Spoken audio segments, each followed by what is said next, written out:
Imagine a factory that runs 24/7 with the lights completely off. Inside, there are no people, just machines tirelessly building things. Now, what if that factory wasn't building cars or phones, but was actually building software? That's the wild concept we're going to dive into today, the dark factory for code. So, the term dark factory actually comes from the world of manufacturing. It's a real thing. It's a place so automated that you literally don't need people on the factory floor. The robots don't need lights to see what they're doing. It's basically the peak of physical automation.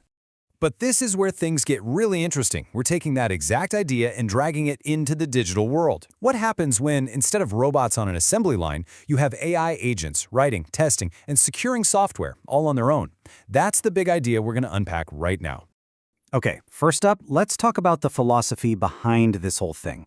It's all built on a really clear division of labor. Humans, that's us, we define the what. We come up with the vision, the plan. The machines, our AI agents, they're the ones who figure out the how, all the complicated stuff of actually building it. Now let's get one thing straight right off the bat. This is not some out-of-control AI just making stuff up on its own. It's a very precisely guided system. So think of it less like a black box where you have no idea what's happening and more like an incredibly powerful tool. Human developers are always the first and the final gatekeepers. They write the initial instructions, and they're the ones who approve the final product.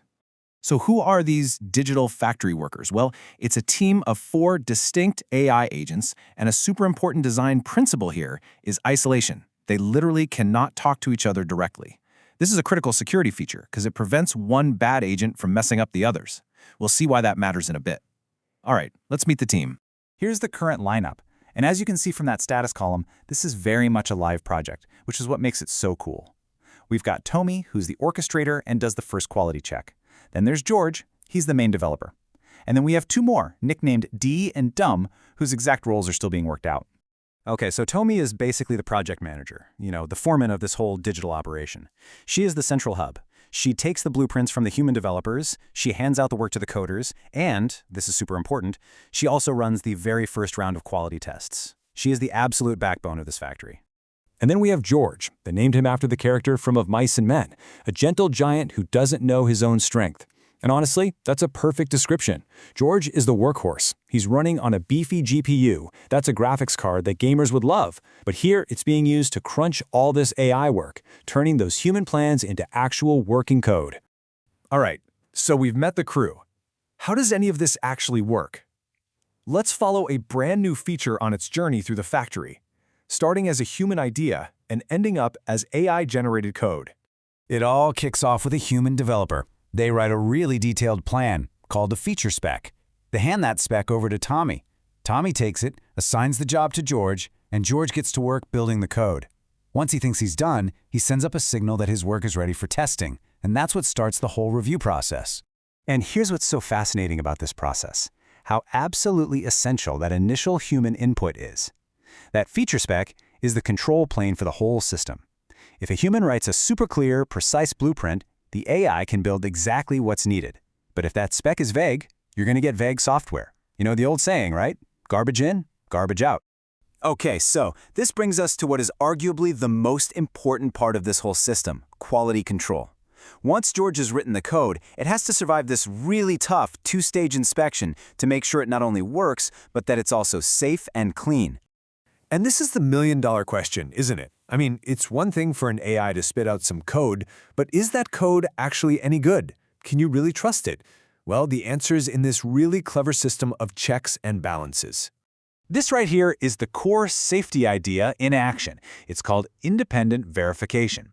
The code has to pass through 2 different gates, and each one is managed by a different agent. So Tommy handles gate 1, and she asks one simple question. Does the code actually do what it's supposed to do? Then, a totally separate security agent handles gate 2, asking, is the code secure? Is it well written? And the most important rule, George, the agent who wrote the code, is not allowed to approve his own work. He can't grade his own homework. So what happens if the code fails one of these tests? Well, George gets another crack at it, but he doesn't get to try forever.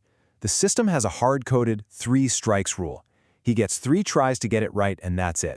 If George's code fails testing 3 times in a row, bam, An automatic circuit breaker is triggered. The whole process just stops, and a human developer gets a notification to come take a look.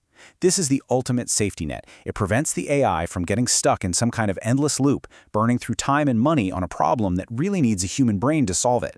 So let's pull back for a second. When you look at the big picture, you can see a few really clear principles that make this whole factory work, and that really define this new kind of partnership between humans and AI. Let's just run through these rules of the road. First, humans are always in the loop. We start the process and we approve the final result. Second, the agents are isolated from each other for security. Third, and this one's huge, no agent can approve its own work. And finally, the focus is on validation over review. That means instead of a human reading every single line of code, the system just tests what the code actually does. Does it work? Yes or no? It's a much more practical and scalable way to do quality control. And all of this, the whole project, it really boils down to this one simple, powerful mantra. Humans are the architects. We define the what. The AI agents are the builders. They're the ones that figure out the how. And then we, the humans, come back at the very end to make sure that what was built actually helps the people it was made for. It's a real partnership. And this brings us to a final, pretty mind-bending question. We are watching the very, very beginning of a world where AI can build the tools we rely on every single day. So, if the machines can handle the how, what new, bigger, more amazing whats is that going to free us humans up to imagine and build next?